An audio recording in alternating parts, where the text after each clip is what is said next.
Another ingredient of additive lighting is the use of fill light.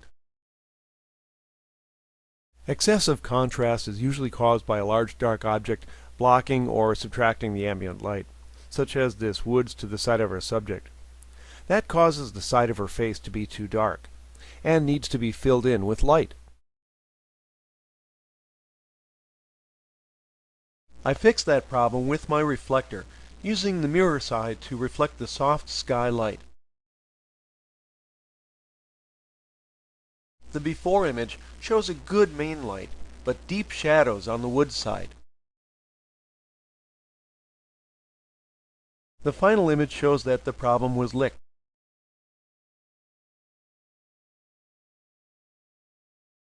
I was photographing this girl with a strong sunrise backlight that needed to be blocked from the camera in order to avoid flare. I set up the Algoba to do that for me, but she also had a deep shadow because of the main lighting. While this amount of contrast might look acceptable on a monitor, it's too high for prints. Turning the Algoba around, I was able to use the white side to act as a reflector for the deep shadow side of her face.